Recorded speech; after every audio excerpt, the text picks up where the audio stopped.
Hey listeners, we're nearing the end of our 15th anniversary fundraising campaign, and we need your help to meet our goal. This campaign offers you a chance to win a unique food and music experience in one of the most exciting cities in America. Here's how it works. Donate to HRN and you'll be entered to win dinner for two and 2 tickets to a concert in one of 8 amazing cities: New York, Los Angeles, Philadelphia, Nashville, Las Vegas, Charleston, Ardmore, Pennsylvania, and Asheville. All donations support our work educating food system storytellers. And when you donate, you can choose one of those cities and you'll be entered to win dinner and 2 tickets to a show. So help us reach our goal and enter to win dinner and a show in the city of your choice. Check out heritageradionetwork.org/15 to donate and enter to win today. That's heritageradionetwork.org/15. Thank you.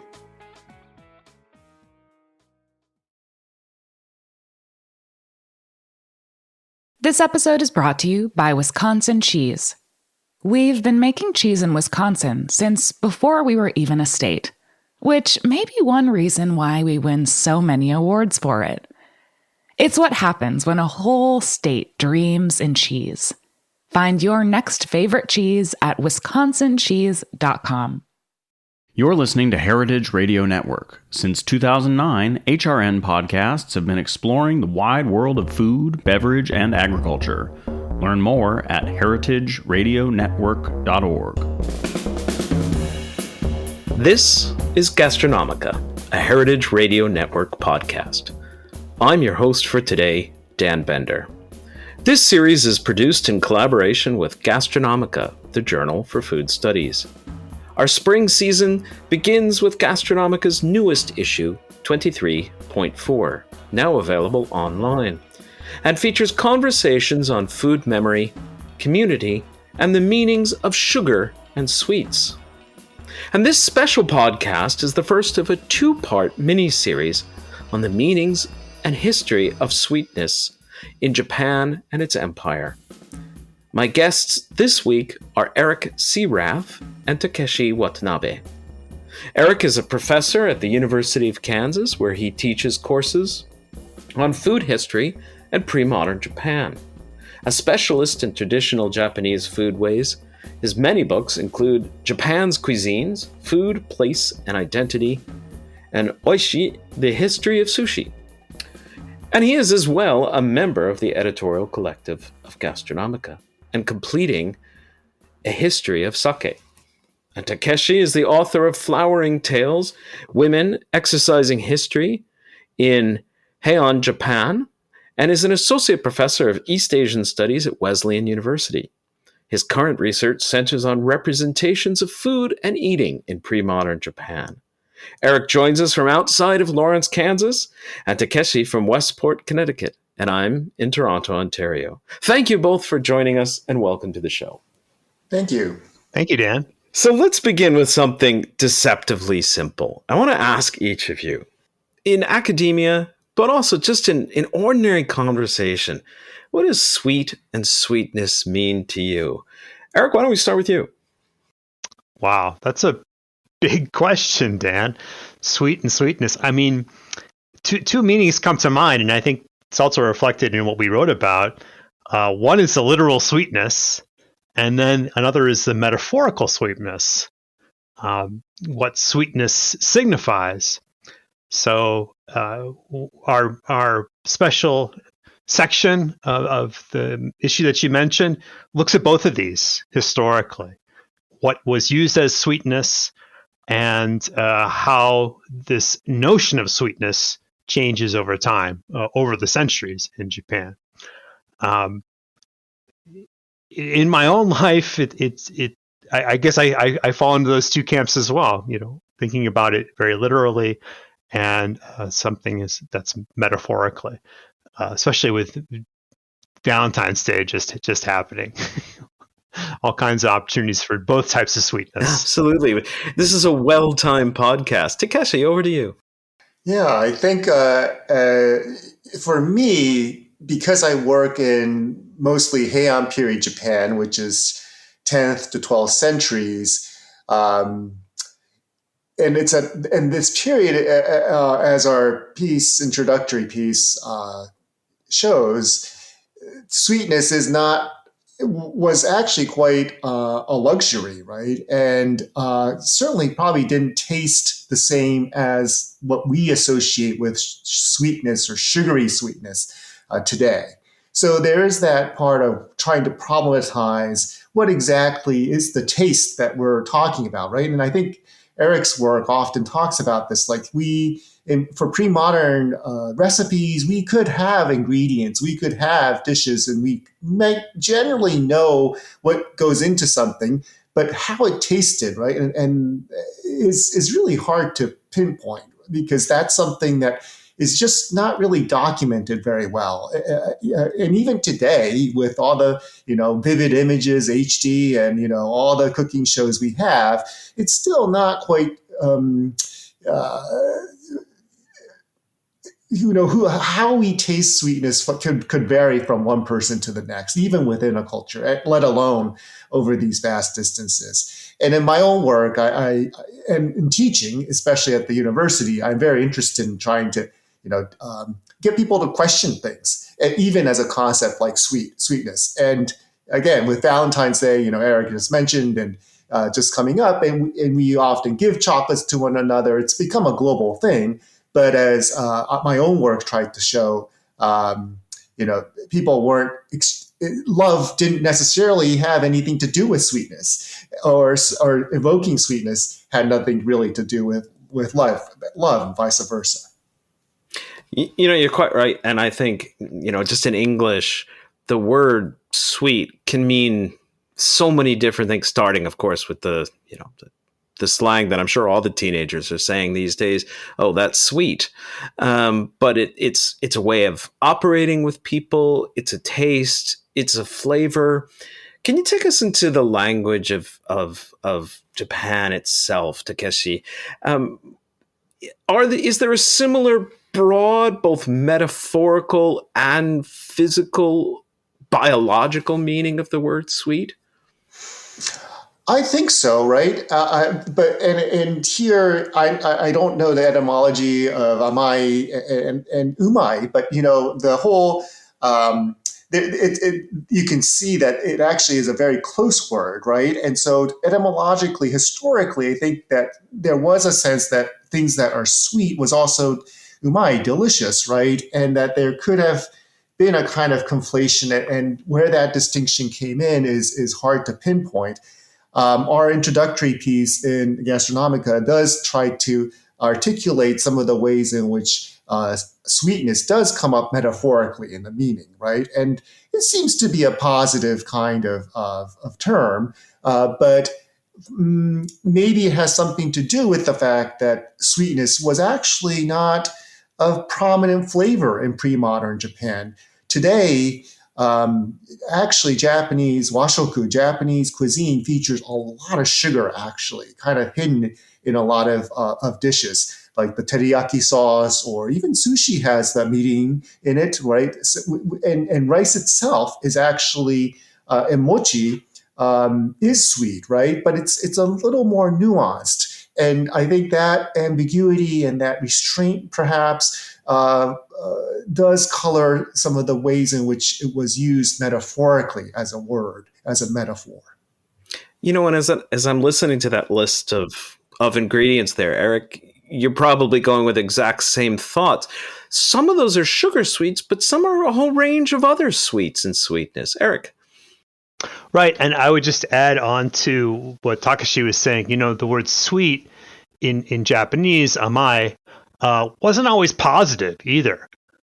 Someone in the medieval period called sweet, that's similar to what people in Chicago call a bitch ass, someone who's not really, all there in terms of their humanity, I guess is a way of defining bitch ass. But anyway, long and short of it, it's not always a positive thing to have something sweet. And things, that were called sweet back in the Heian period when Takashi works wouldn't be necessarily called sweet today. Nuts, for example, were sweets. Fruits were sweets. And literally those were kashi. And that's the term that we use for sweets today. But back in in different periods of time, those kashi could be all sorts of different things. That some of them were quite savory, and yet still called sweet. And yet still called sweet, yes. So this is a great opportunity for us to go back into the past. And as you both know, we're just after Valentine's Day, when across the globe, literally trillions of tons of sugar have been exchanged for a whole range of different reasons, mostly about love, I suppose. And Takashi, you bring us into the romantic world of two Japanese poets. Excuse the pronunciation, but Ueno Masahira and Akatsume Eimon. And they wrote in the Heian period, a period that you study that's approximately, I guess, from 794 to 1185 CE. Can you introduce them and then tell us, in the spirit of Valentine's Day, tell us something about their love and courtship? Yeah, well, the Heian period, it's actually contemporaneous, or the two were contemporaneous with Murasaki Shikibu, the author of the Tale of Genji, which a lot of the listeners might know, and it's purported to be the world's first novel. And these were very erudite aristocrats, right? They were not your run-of-the-mill people necessarily, this is the golden age of Japanese court culture, as the Tale of Genji also demonstrates. And so their courtship was rather erudite, I would say, right? And rather than maybe even seeing each other in this period, men and women were at the top ranks, at the top of society, making acquaintance through words, actually, through poetic exchanges rather than meeting face to face. And so these poems that I examine profess love, right, in very set ways. But what's really fascinating to me is that they evoke foods that we don't really associate with love, such as chocolate or things like roses, although, or even any flower, really, we have funa, right, which is a kind of carp, right, and it's a fishy fish, right? Or we do have fruit, the wineberry, for example, or what is referred to as ichigo, strawberry, is the more conventional translation. But the strawberry in Japan today, or the one we think of, is not the one that Akatsume Eimon was referring to. This is more of a native berry in Japan. So again, I think it's just so interesting that maybe today, intuitively, maybe because of marketing, because of industry, that we think of sweet love as being associated with sweetness, with honey, right? With things that, but this sweetness just doesn't enter the lexicon between these two. And instead, they have rather original kinds of metaphor to talk about their love and to profess love or to reject and go back and forth. Including sending fish, a carp. Yes. Called Funa. And I just want to read for the listeners and then ask you to comment on this, just a brief part of that poem that he writes, where he says, "A man, Masahira, who cared for me, sent some funa. Let's transform into these fish to try this path of love. My guide, this boatsman, I got in the muddy Asuka River." So we have mud, fish, and a boatman. What makes this a love poem? Is it the wordplay? Is it the gift of the fish? Is it the fact of a gift in and of itself? Is it the taste of the fish? So that's a great question. And, maybe you could argue that it's actually not a love poem, but it's a poetic exchange with a gift involved, right? And so that in itself in this period was something of of a give and take, and they're not still. They're, I guess, to use a anachronistic term, they are dating, I guess, or they're exchanging poems, but they're not really seeing each other on a day-to-day basis. And presumably Masahira, the man, got some funa that he, and Asuka River is a very historically important kind of river in a particular region. So maybe these were special funa, I don't really know.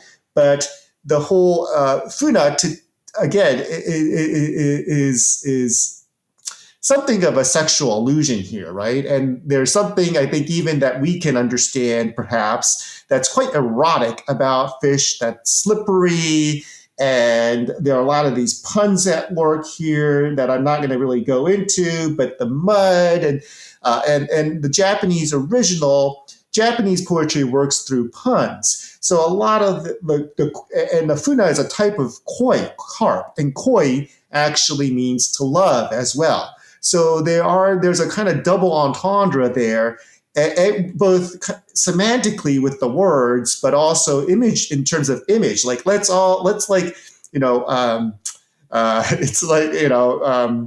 grovel in the mud, and it's that kind of slippery, slimy kind of imagery there that's going on. That's quite actually very surprising when you think about the courtliness of these two, right? And how intellectual the wordplay is. At the same time, the whole imagery is actually quite erotic, which I just thought was rather distinctive. And perhaps, in the Heian period, there were lots of taboos and restrictions, and this was the court.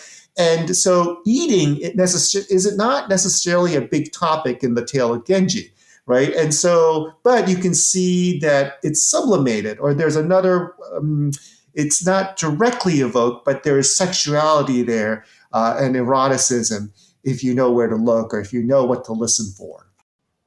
And it's an eroticism that's based in these gifts of non-sweet food. And here's a tough question. And it's a tough question because I think it's an ahistorical question, or it's asking you to speculate.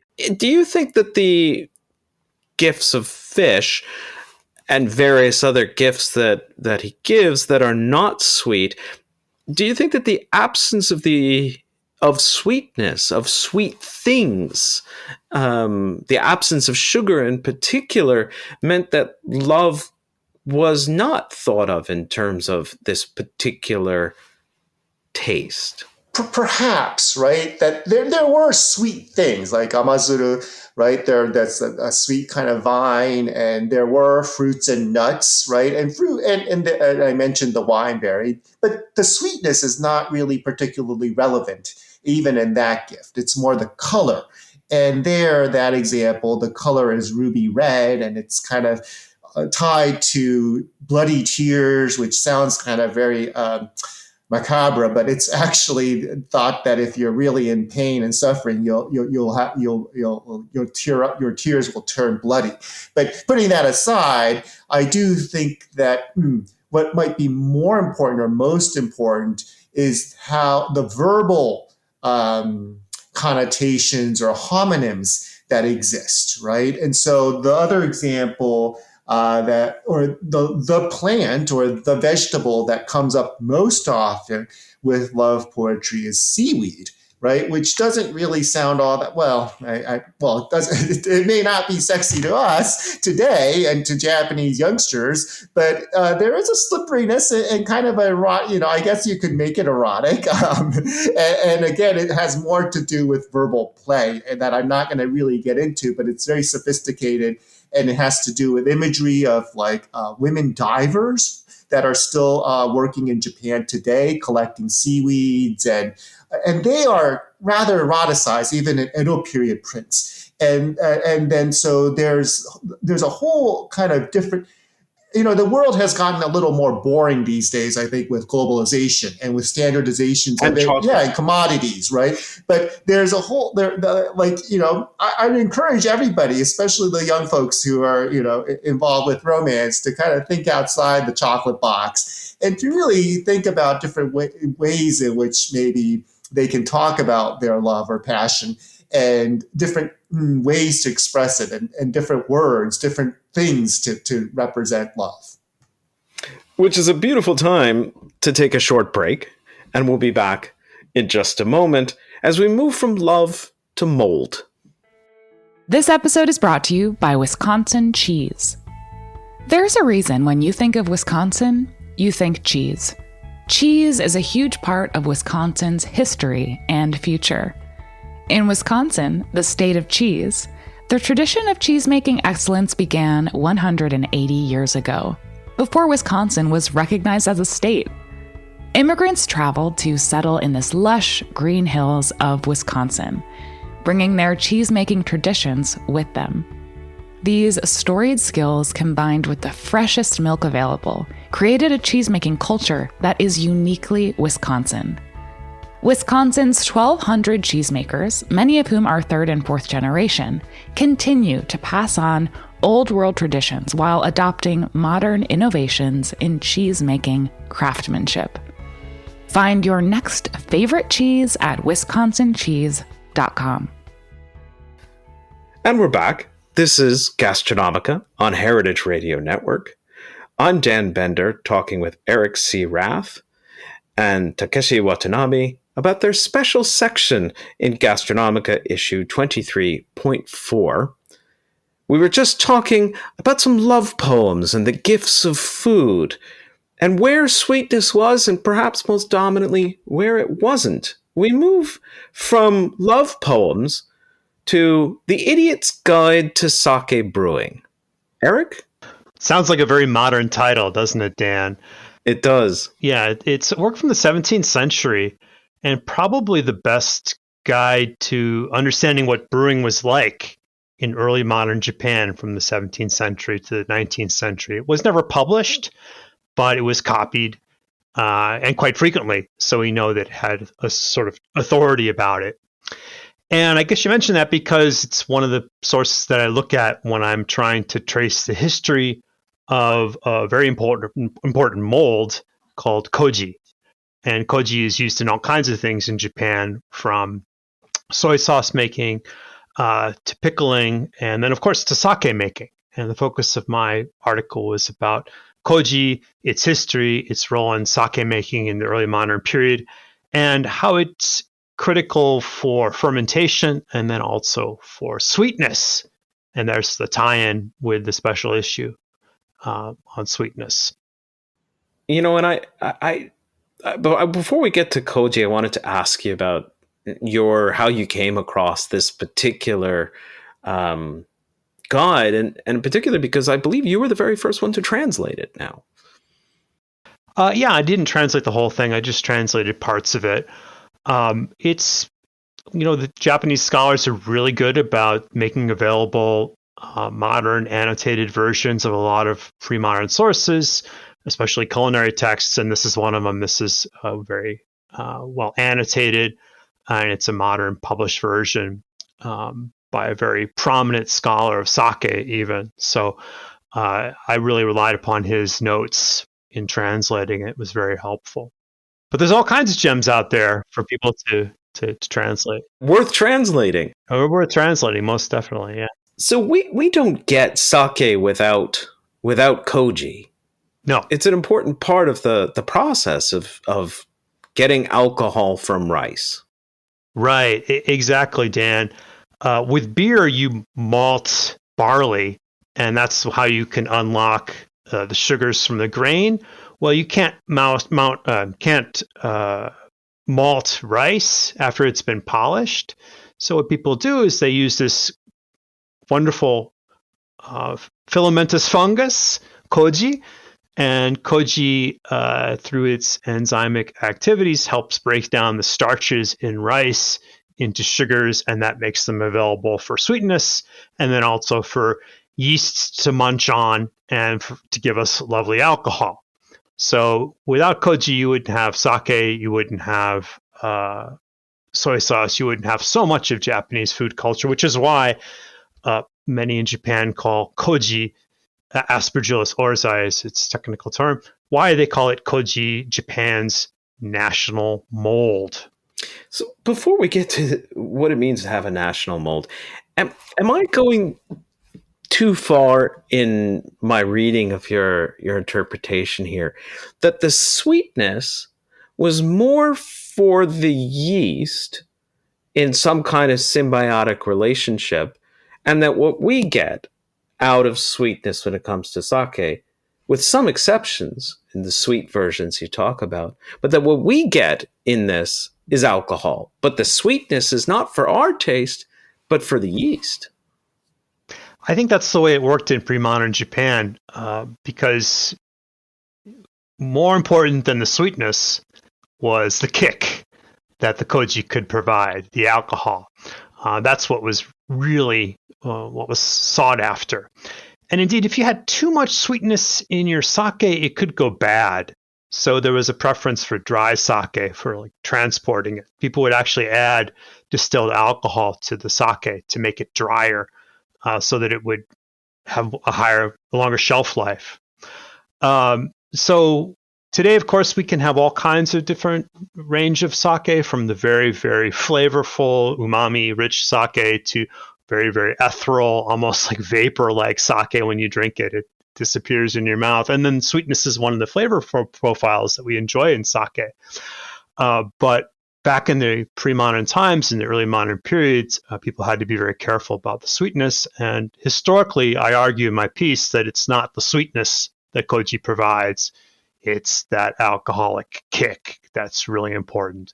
And one more point I would add is that people didn't understand the role of yeast back before the late 19th century. So they thought koji was what made the alcohol. So that's another reason why they would focus on the alcoholic part activity of the koji and less on its sweetness. Yeah, and that's really anticipating where I wanted to talk about this concept of a national mold, a claim on koji almost as intangible cultural heritage. And the idea of a national mold suggests a number of things biologically, that you understand that what's growing on the boiled rice, that suddenly looking fuzzy to the naked eye, it is in fact a mold. Biologically, you're putting it into a category. But we know that because we understand something about its microbiology. But to go back to this idiot's guide, how did the Japanese brewers at the 17th century, how did they understand koji? How did they relate to it? Did they see it as a tool, something intangible? Did they see it as alive, a collaborator, a sweetener? Well, the author of that text describes it as a ghost, a yokai, which is a type of, there's lots of ghosts in Japanese culture, but these ghosts yokai appear without our understanding why. And they can become like poltergeists. So koji can go bad. And when it goes bad, it can ruin your whole koji room and ruin your whole batch of sake. So they're definitely not seeing it as a microorganism. They're seeing it as something ghost-like, if you will, something that's they can manage, but maybe not completely control. And when does koji start being used for something other than sake? Is it used at any point in the 17th century or beyond as something that can produce a kind of non-sugar sweetness? Well, back in the Heian period, people can take koji and make amazake, which is a sweet sake. And that's used today as often as a substitute for sugar because it is very, very sweet. But people in the Heian period used it. They would just drink it. It was something. It's kind of like imagine a hot chocolate, but without the chocolate taste, more of a ricey taste. That's an amazake is. That's something. It sounds. It's got the word sake in it, but it's non-alcoholic. The way it's made, it's just you just heat up some rice that's been infected with koji in hot water. And there you have your amazake. That's one way to make it. Otherwise, you can use the leftovers from sake brewing. So koji, its history is as cloudy as it is. It's fuzzy. We don't know its beginnings in Japan, but it's been applied to so many different foods in Japan, from pickles to sushi to soy sauce to sake, all sorts of different things. And so it's really made a great contribution. Yet people, you did all this for 1,000 years without understanding that it was a microorganism. But then again, people have been brewing around the world without understanding what yeast was. So it's a similar kind of thing. And I mean, it's a very interesting way of thinking about it, that instead of writing about it as an ingredient, one actually writes it as a biography. And that's a very, very different approach. Takashi, I want to bring you back into the conversation here and begin to look forward from the Heian period and to start thinking about when sweetness and the meanings begin to change in Japanese history. If I look around my house right now, sweetness is just utterly mundane. And apart from the occasional tasty chocolate, it's just around. Vast amounts of it, even if I don't particularly seek it out. When did sweet flavors become important in Japan? When did they get associated to sugar? Well, sugar was known, right? But it was medicinal for a long time and very and coming from China and imported to Japan. And really, I think sugar becomes more available, but still very expensive and a luxury item, even in very late Muromachi period. I think you have people like Oda Nobunaga, who was a warlord known for being open to the Portuguese missionaries. And so he is known to have had competo, which are Portuguese candies that were very sugary. And at the time, they were just astonishingly sweet and highly desired as a luxury item. But it's more, I would say, in the Edo period that sugar does become a little more prominent in cooking. But again, cane sugar is probably still very expensive. And in fact, the sweet content of Edo cuisine probably was more to do with meating, which is a kind of a distilled, another koji-related sweet seasoning that's still used, obviously, in Japanese cooking today. But I think you can look forward to another podcast down the road with Lillian Tsai when she talks about Japan's empire and the incorporation of the Ryukyu Kingdom, Okinawa, and also Taiwan. But it should also be mentioned that in the Edo period already, that Ryukyu, Okinawa, was part of or being subjugated by the Satsuma clan in southern Japan. And that is where sugar was coming from. Although, again, probably relatively expensive and not as cheap of a commodity as it is today and as prevalent. And Eric, over to you. When do you see sweetness as something in Japanese cookery that is a single flavor, or is there an array of tastes that become sweet? And do they perhaps have their opposite? Yeah, that's a good question, Dan. A lot of that I think is subjective. But in Japanese culture, at least, sweetness is often opposed to something that's dry in sake. So it could be amakuchi or karakuchi, something that's sweet or dry as an alcoholic. Or it could be sweet as in spicy, but sometimes a spicy is not like a pepper spicy, but more like a ginger type spicy, depending on the period. I think, the real turn in Japanese cooking becoming very sweet is in the 20th century. I think it's rather maybe Edo, which becomes Tokyo, is very distinct. It has sweet types of dishes like eel with a sweet sauce. That's popular in Edo.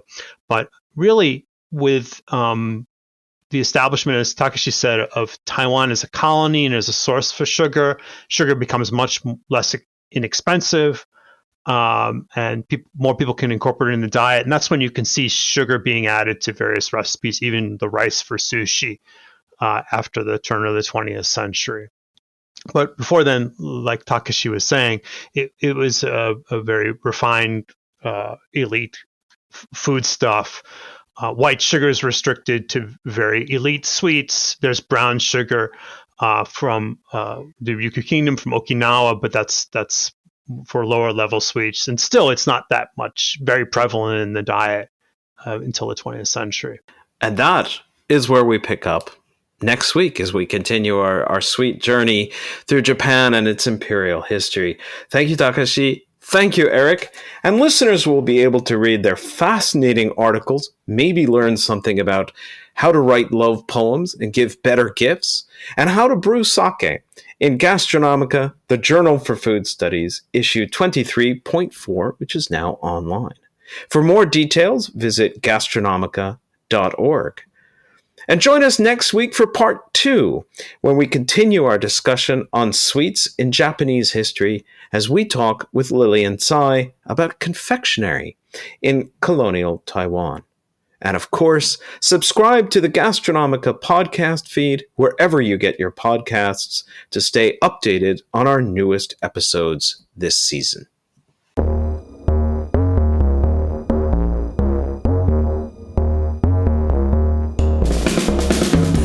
This show is powered by Simplecast. Thanks for listening to Heritage Radio Network, food radio supported by you. Keep in touch at heritageradionetwork.org/subscribe.